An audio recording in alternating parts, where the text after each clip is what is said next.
to practice.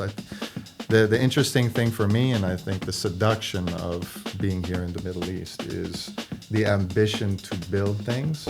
Again, it's about being able to take people to another world to experience something that they simply cannot, experience in Riyadh. And is that the direction that architecture is taking us towards? And again, it's one of the tools, and I think the early adopters will be the ones who are best positioned to manipulate it. And you can see it right now. I mean, it's all over social media in terms of what you feel a level of threat to our industry when it comes to AI. I wouldn't classify it as threat.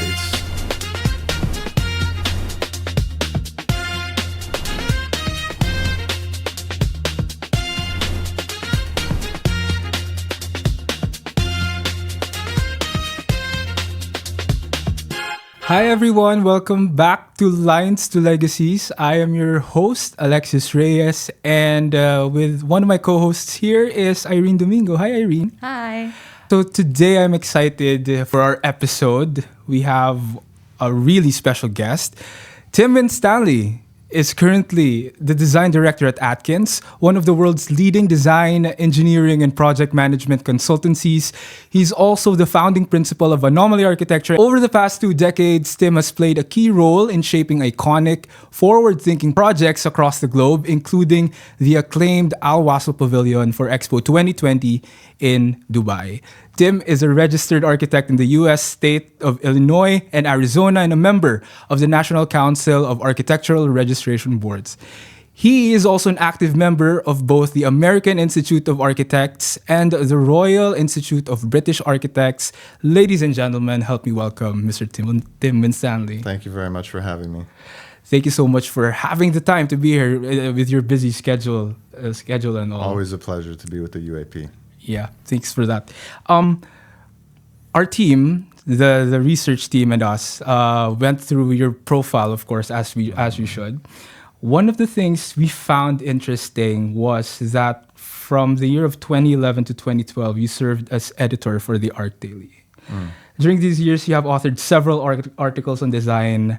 My question is, how did Tim Winstanley decide to become an author?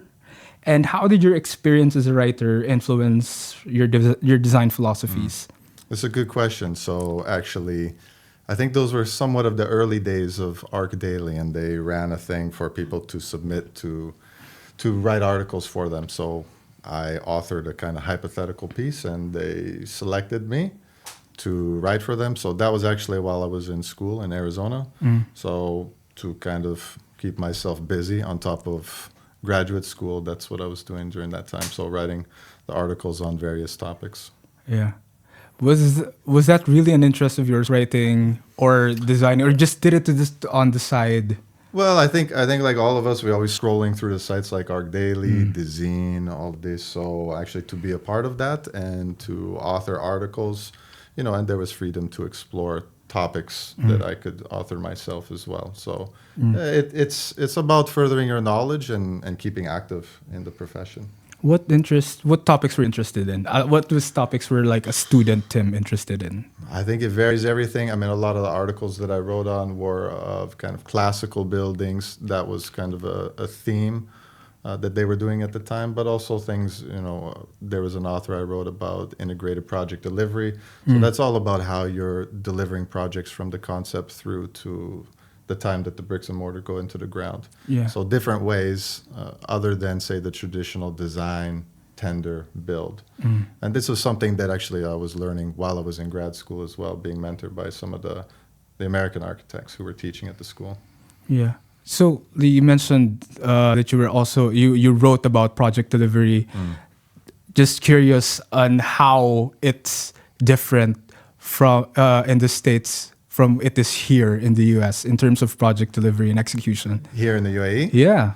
Well, I think here there's more of a traditional approach. You design it, you do your documentation, and you go to design development or issue for tender, and then people bid on it.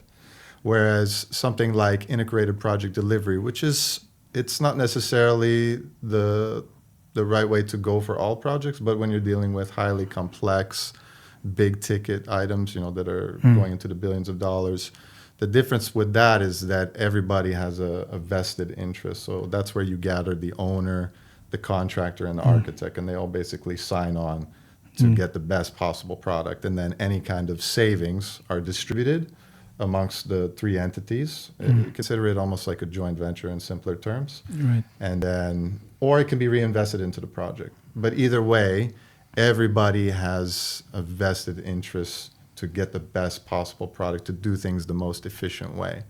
Whereas, one of the pitfalls of, I think, the traditional approach is potentially going with the lowest bidder. But there's always a chance when you go with the lowest bidder that they may have underbidded on purpose, or they may have missed something in the documents. Or they sacrifice quality. Yeah, so there's pros and cons, I think, to both, and it has to be tailored to the situations. But that's where, when you're dealing with very complex projects, let's just say like an airport or a hospital. For example, in the States, a hospital is a good example of where this integrated project delivery actually excels because of the complexity and the unknowns, even when you're actually in the ground building. Just one curiosity I have is, right now you're managing like really complex, large-scale projects. Is it easier managing these kinds of projects in comparison to like the smaller ones? Because like the reason why I ask is sometimes it may be easier to have all of these people working together to achieve like the project goals. Well, I think so. But again, it depends, and it's also depends on the location where you are in the world, and what are the methods that have been proven, and what are the methods that people are used to. Right. So, for here, things are approached a little bit differently, but that doesn't mean that it's necessarily better or worse. It's just approached a little bit differently. Yeah. And one thing to consider here in the UAE and the Middle East as well is the fast-track nature of projects. Exactly. And building on that, how does the UAE fare as your canvas or playground to come up with these intricate designs that you might not see elsewhere?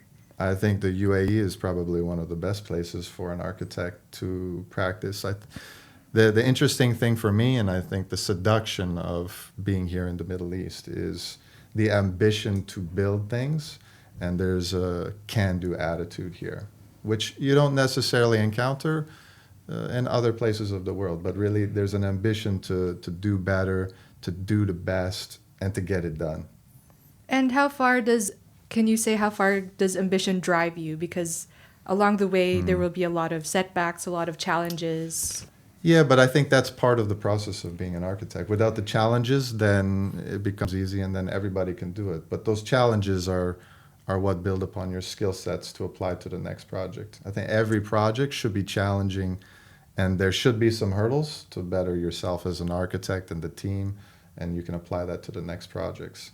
I mean, for me, if it's not challenging, then really what's the point in undertaking it? I understand that. And you spoke about challenge. One of your projects, like the most known project that you had in the recent years, was the Al Wasl Dome in Expo City. Briefly tell us about the project experience. How was it like, the story behind it? So that's very interesting. That started while I was with Adrian Smith and Gordon Gill, and we had undertaken that space where it was the confluence of all the 7 avenues that connected the petals of Expo. And the idea that we had was to take a different approach than, say, some of our other competitors. Really it's a confluence and it's a meeting area. And the idea was to design an urban room rather than a building, a place where you can have experience, but without it being a building. I mean, there's many buildings and pavilions there. So this is taking the approach to gather people in a place that can be enjoyed during the day, and taking into consideration the heat here, you need shade. So that's where the idea of developing this canopy-like structure came from. But then again, it's inspired by the ring that they found in one of the archaeological sites here in the UAE. And again, that ring was the kind of an abstraction of the Expo symbol, and then taking that and abstracting that onto the dome itself.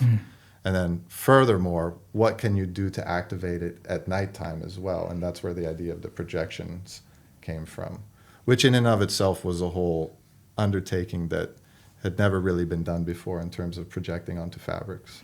And how much of that was a vision within your own proposal and a vision that the expo developers in general wanted to put up? I think the amazing thing about our client in Expo is that they were very supportive. It was a blank palette.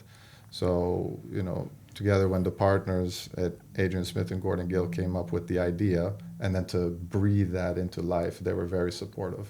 And I think the unique selling point of that is that there really isn't anything like that. And at the time, it was the world's largest immersive experience when it launched, which in and of itself I think is a feat. And we brought together contractors and materials from 4 different continents on that project. So it really was a global effort to make that possible and to breathe life into that creation. The El Wasl Dome probably is like the icon, like it's the star of like the expo, and it's still standing to this day. When everything else was in the expo was designed to be temporary, was it designed to be like the only permanent structure there?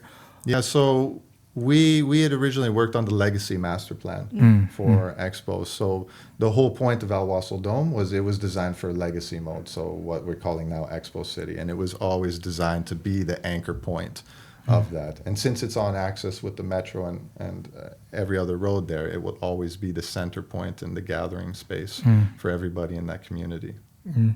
So early on in the design, you considered it to be lasting, enduring, much 100%. like 100%. It was always designed to stand as a legacy piece. Yeah. But looking at it now, after how many years since the expo started, and all of us, I'm sure, enjoyed the experience under the dome and everything the expo had to offer. Now, the expo city, it's kind of taking a step back from attractions. It's only seasonal during Christmas time. They put up a Christmas village there, but throughout the rest of the year, we understand they're developing it into a more livable space. Yeah. So after having seen the transition from Expo to now a livable city, how do you see the Wasl Dome? I mean, is it still serving its purpose, or do you see that it's evolving? it's evolving? Yeah, it's evolving. I mean, look, it takes some time to rebuild from the expo, and I think right now we're in that transition time.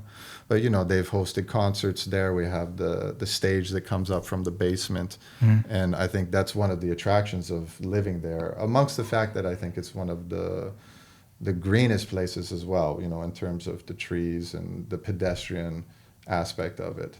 So I think as the years progress and things start to get built out, I know they're building a lot of residential, and we've seen the new master plan come out in terms of what the plan is. But ultimately, at the end of the day, Wasl is still there, and I think it's a unique selling point to be able to live there and go enjoy that space. Even in the summer when it gets quite humid and unbearable, still, even when you stand at the entrance, you can feel the breeze blowing through. So I think, it slows down a little bit in the summer, but I think it's a bit inevitable in those crushing months that we have here in Dubai. One of your other projects, if I can just move a little bit, like one of your other projects now is the Mukab in Riyadh. It's a very iconic landmark visionary project. And our research says that it can fit 20 Empire State Buildings inside it. This is a new, innovative and visionary project. What can you tell us about it? The story behind it? Well, the story behind it, and actually this is my foray with Atkins, right? I was asked to join by the regional director at Atkins, who actually competed in that competition for the project and actually won it, Edward McIntosh. But the ask was for a 400 by 400 by 400 meter building, and then within that, the idea was to take you to another world. So really to transport people to another worldly place. And in the end, that would be, one of the world's largest immersive experiences. That is on another level. Tell us about how important is storytelling in these designs? Like you had the Wasl Dome, who the story was the ring that they found in the desert, and now you have this the Mukab. Oh, how important is it in design? It's probably one of the most important things in terms of the storytelling and the narrative of what really happens in the Mukab there. So again, it's about being able to take people to another world to experience something that they simply cannot, experience in Riyadh. And the nice thing about that is that it can be anything. And really what we're designing is a canvas for people. Right. And it's a canvas for the artists. I mean, it's similar in some ways to Al Wasl Dome. We created a canvas, but really it's the artists that breathe life into it, which I think is the most interesting part of that. That, I remember seeing there was one artist who came and she was doing digital painting on the dome. Right. Which was, we didn't anticipate that. Who knows what they could do, but I think the interesting thing is when the artists and the creatives who start to, let's say, literally paint on these things, they start to manipulate it in ways that we never imagined or anticipated, which I think is the most amazing thing. You see people do things and manipulate it to something amazing, more than what we could have imagined originally. So would you agree that storytelling is also a doorway to opening opportunities for more than just architects to express the wildest designs? Yeah, I think you need substance behind it as well, and the storytelling is part of that entrancing element that really, let's say, transports people to this ethereal place that they can experience.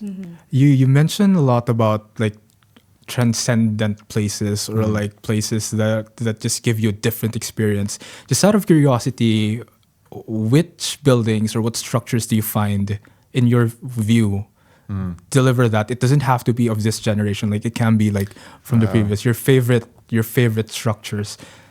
I think as architects, it's important to take those pilgrimages to the places that you learn about in school. Completely agree. And I would say probably some of the most powerful places that I've been are probably some of the ancient sites.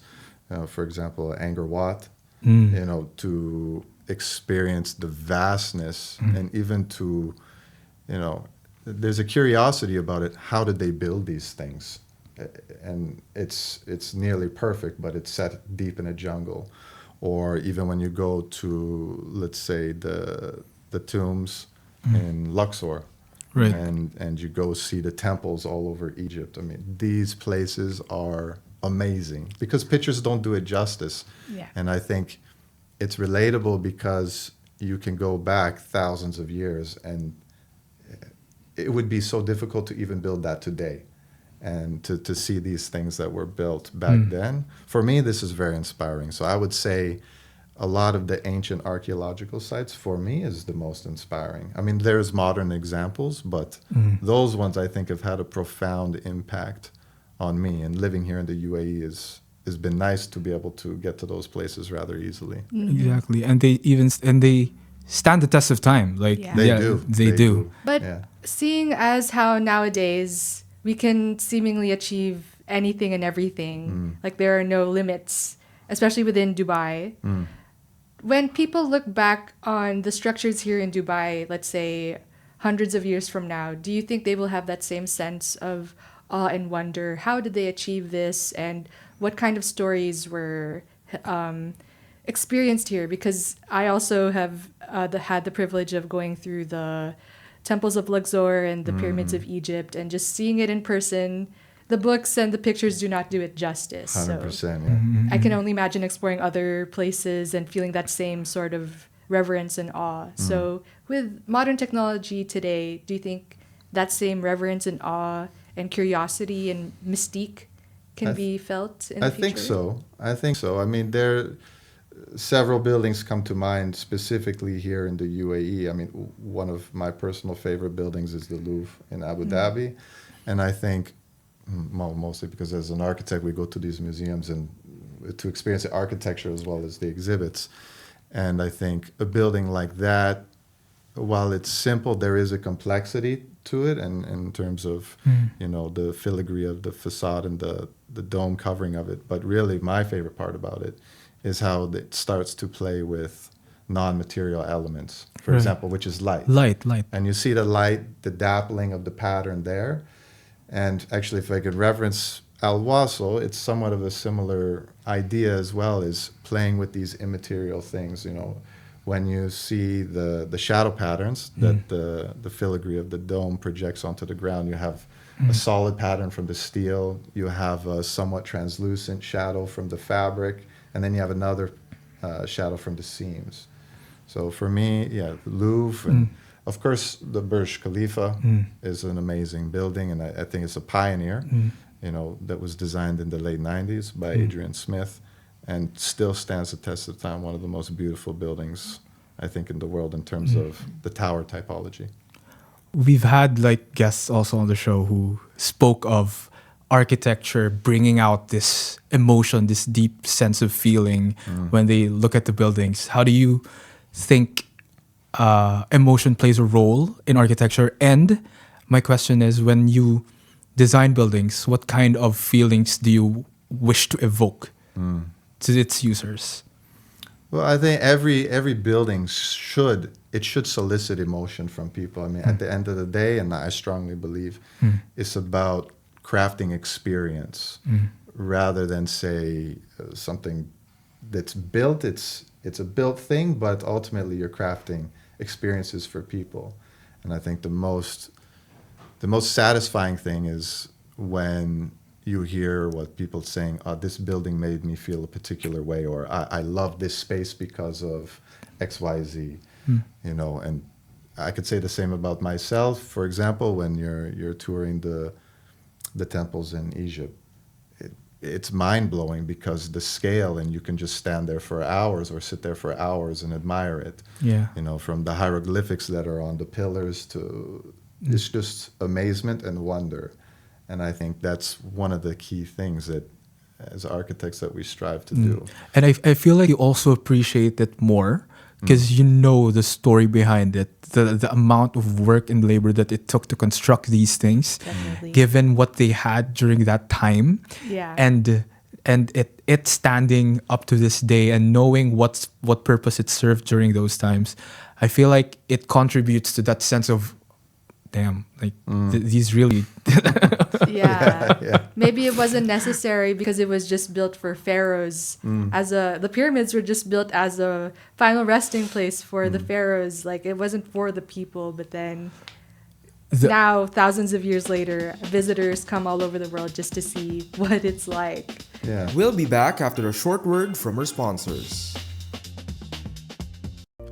Irene, you have been to Egypt. Yes, I have. Supposing someone asks you, where is the best place to visit when you're in Egypt, what would you tell them? I would, of course, recommend the pyramids. That's what Egypt is known for. Of course. Yes. And I've recently seen that they have improved the tourism experience in Egypt. I've seen that they recently improved the arrival experience at the pyramids. Like, they have a new gate, they have a more organized system, and even though the pyramids are ancient, it's always a Pun intended. pun intended. It's always like the top destination you have to go to when you're in Egypt. Yes, they also have a brand new Grand Egyptian Museum. Ooh, yes. And I haven't been there, so I'd love to visit that, go back and see what's new to see there. Yes, and they also have like, if you ask me, I would love to Yeah. go to the Luxor temples. Oh, absolutely. Amazing. Yeah. And a lot of people might not know this, but Luxor is really far from Cairo, where the pyramids are. But to help you so you don't get confused, you can get your itinerary planned by MPQ Tourism. So they can plan your schedule for a whole week, and they can help you get settled from the airport when you arrive, get to your hotel. They've even got a whole river cruise planned, because you can take a cruise by the Nile. Amazing. Yeah. So they handle everything. Yes, and so you don't have to stress about planning out where to go, what to do, when, and where. Yeah, MPQ's got you covered. Yeah, so go ahead and check out our show notes in the link below.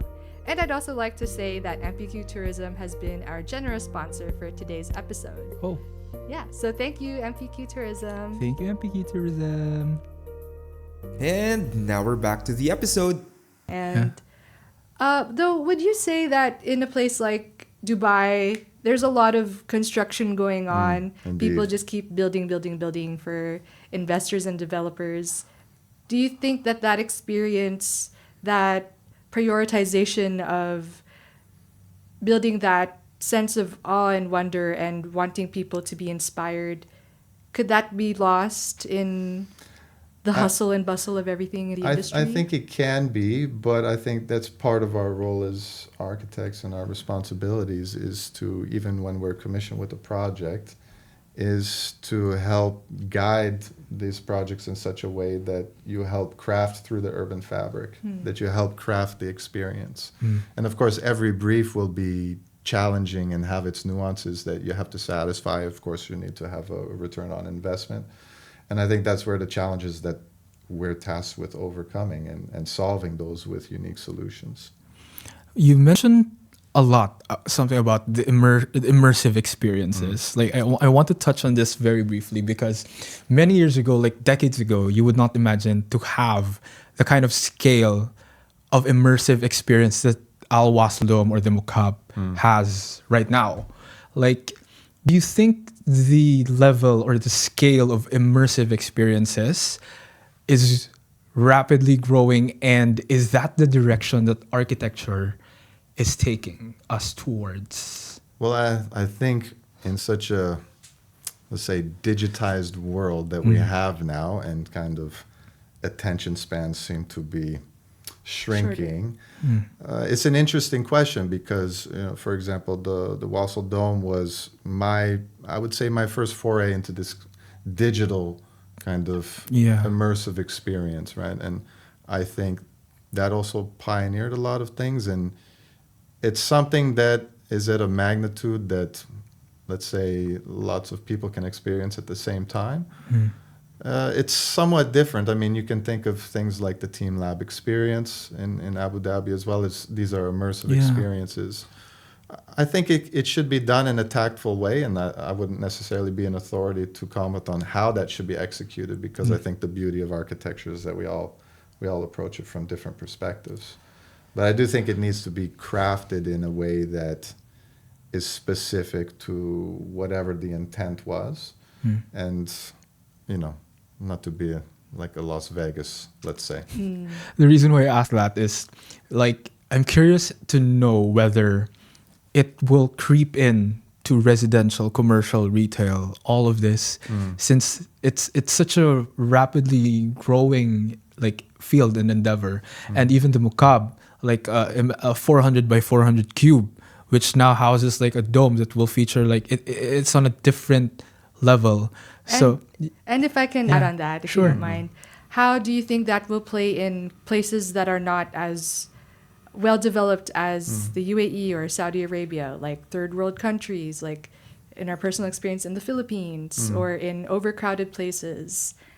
Do you think that same philosophy will be as much of a priority in those areas? Well, I think at the end of the day, it's about creating spaces where people can feel comfortable gathering, whether it's you're just happening through, and it could be something as simple as a pocket park, for example. I think it's about crafting spaces that draw people. It doesn't necessarily have to be video and LEDs. It can be simple, peaceful spaces. It could be about how you craft a coastline of a specific area of a beach. It could be how you start to integrate areas within the urban fabric, right? For example, we're living in a concrete jungle, but it's park spaces are something super precious in this region, and that's another place that, you could Safa Park, all these places, even here in Dubai, they're very precious to have these places. And when you go there, it's very natural. People having barbecues,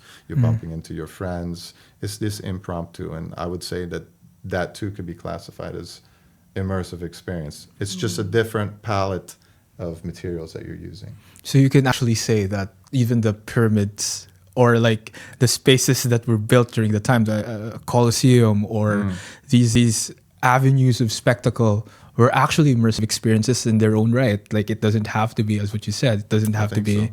it doesn't have to be LED and, and video and Yeah, everything. Your thoughts on AI and Well, how that's it's an interesting creeping? one. Yeah, just I think, look, it's like everything that we have in this industry.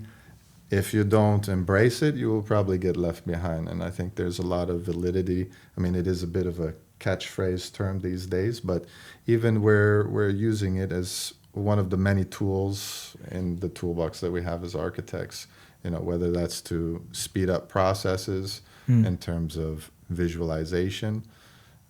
This is just one of the many things that I think it's a good thing. It's just you need to learn how to manipulate it.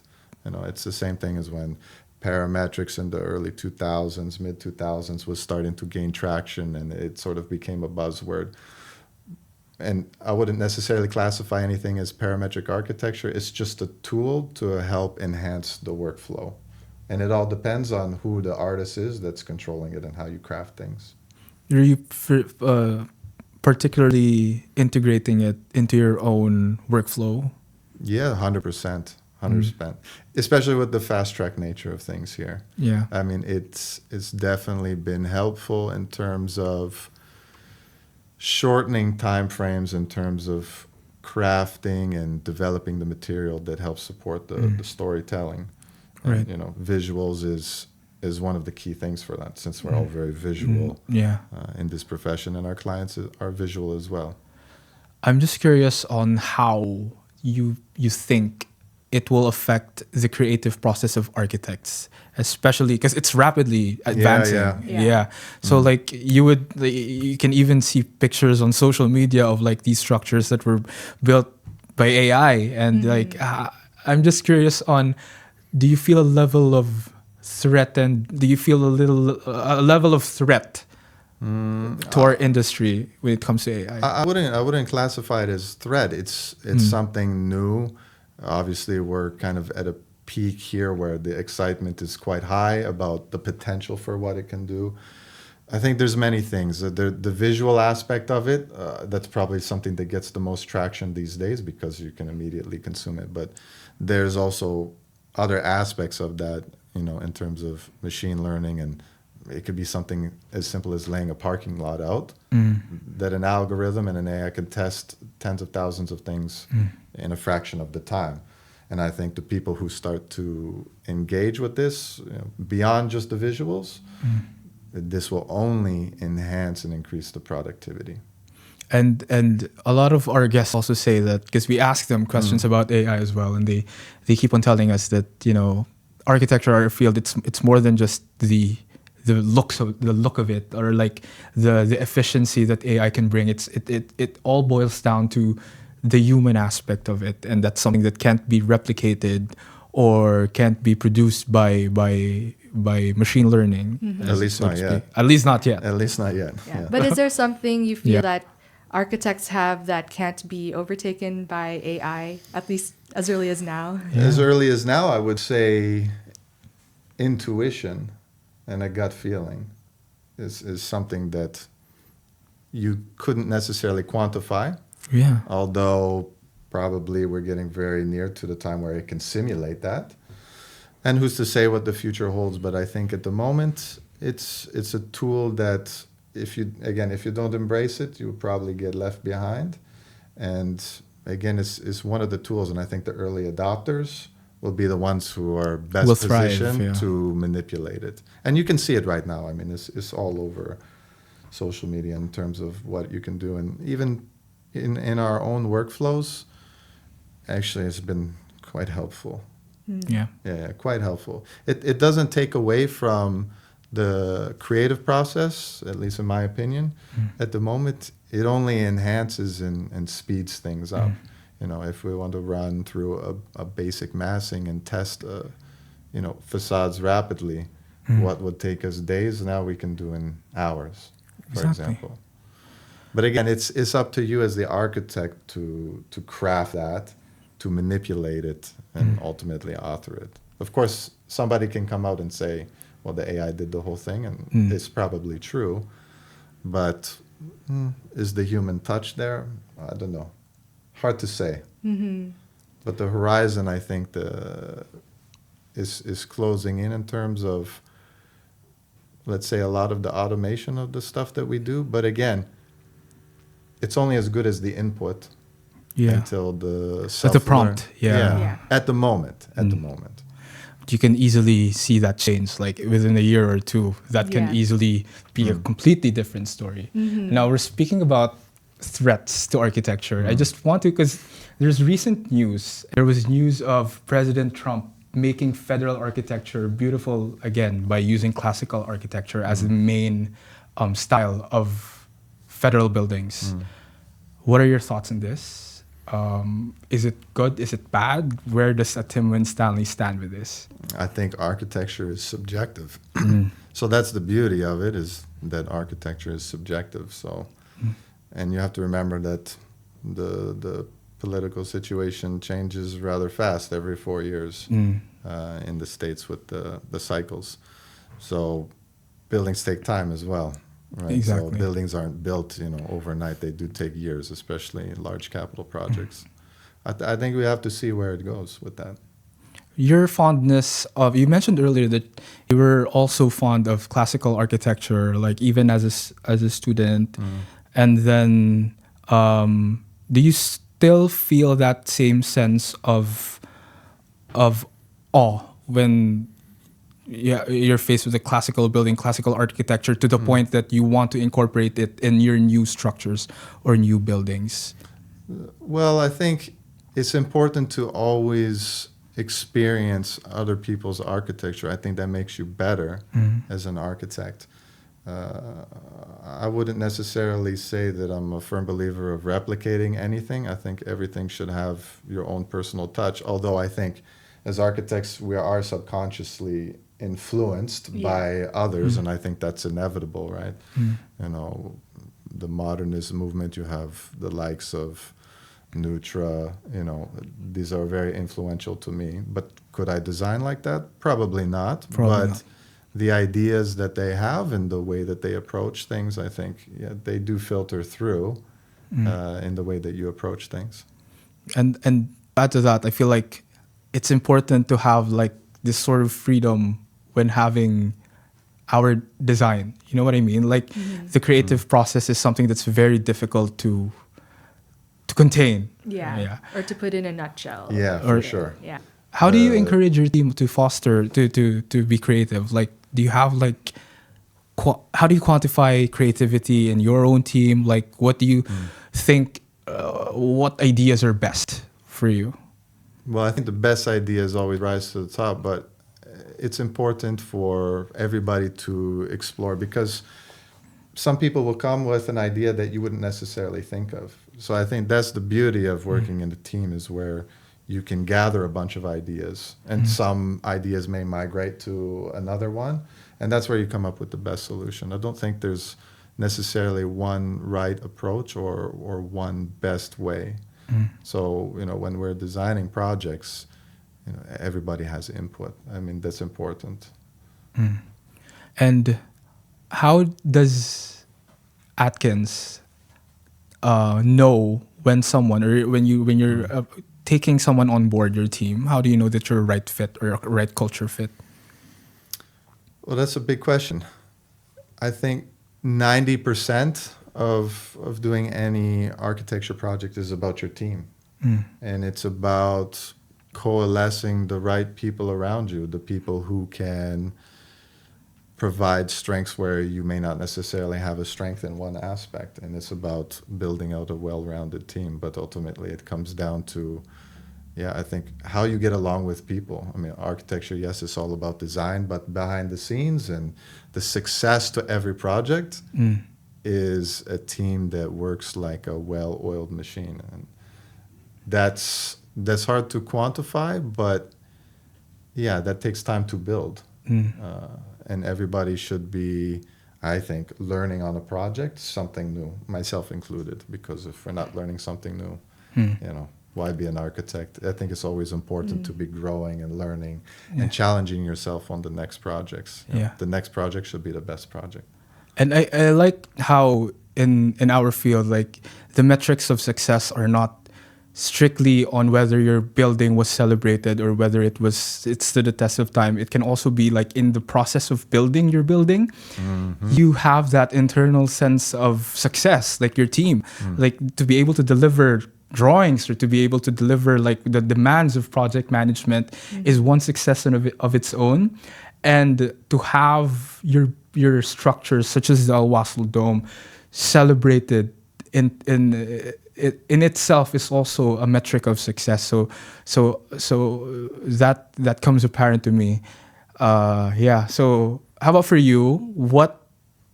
How do you know that the building is successful or like your projects are successful?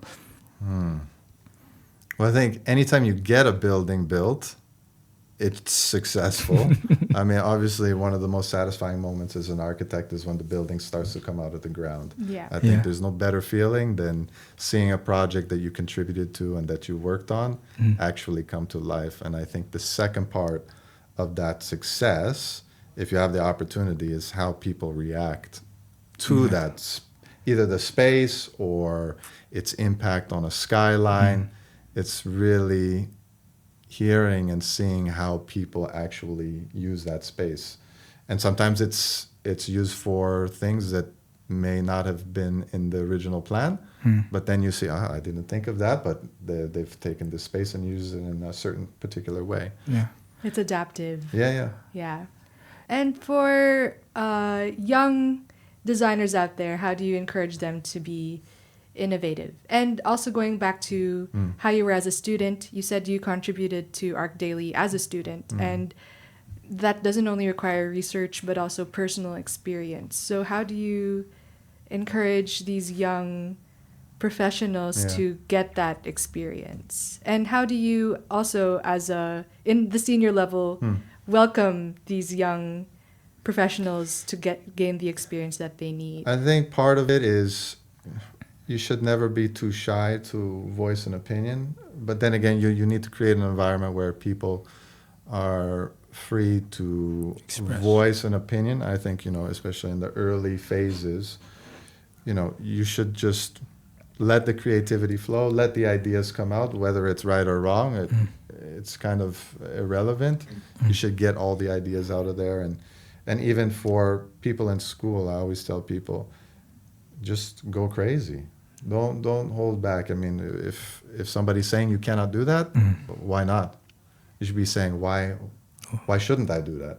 I think everything is valid, and I would encourage anybody, especially when you're in school, this is the time to really explore your creativity. And maybe some people will say you can't do that, but why not? It's architecture, it's art, it's design. It can be anything that you want it to be. And I think that's where you can grow your confidence as well, especially in the schooling years, is just go crazy. Don't hold back, because there's plenty of time once you get into the real world to, let's say, get a little bit closer to reality and tone things down. But I think if you don't flex those muscles, in terms of creativity in the early days, it will be harder to, let's say, convey that once you're in professional practice.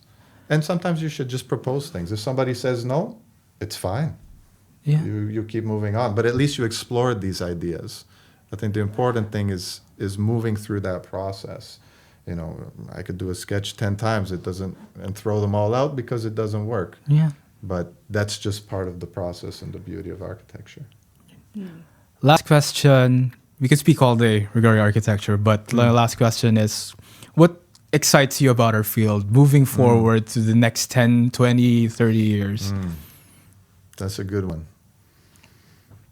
I think this is speaking from just a personal perspective of living here, is the opportunity to help craft the landscapes and the cityscapes, especially here in the region, because the growth is so rapid, and the can-do attitude here, I think, for me, is one of the most seductive things. And I see a lot of growth here in terms of being able to really push the envelope and that goes beyond just, let's say, a creative standpoint. That goes to kind of the urban fabric, the social fabric, and I think the freedom to do that here is quite vast. And for me, that's the amazing thing about this. And as an architect, you're always building on your skill sets. It's not a boring profession. Right. I think for me personally, that's what keeps me engaged with architecture, is the fact that we can constantly improve and do things that we haven't done before. Yeah. So you never know what the next project will be, but it's what you make of it. Right. Tim Winstanley, thank you so much for your time. We had such a great conversation. And really, the legacy of creating spaces that transcend time and the work that you do, I feel is important. So thank you. Oh, thank you for having me. Thank for you. having me. Lines to Legacies is a production by the United Architects of the Philippines Dubai chapter. It's directed by me, Alexis Reyes. Edited by Marvin Verses and Surzan James Gulay. Research and writing by Katrina May Lim and Marivic Matellano. Hosted by Alexis Reyes, Irene Domingo, and Monica Murebi. Special hosts are Patrick Soriano and Carmina Austing Mamangun. Guest coordination by Van Adrian Latigay. Social media managing by Norlene Clarice Felizario and Edna Marie Obdinalia. Production design by Onofre Yao and Junilin Gallio. Operations by Christian Garcia. Introduction is by Camila Latigay. And beat produced is by Patrick Soriano. Follow us on our Facebook, Instagram, and TikTok at Lines to Legacies. See you next time on another episode of Lines to Legacies, a production by United Architects of the Philippines Dubai chapter.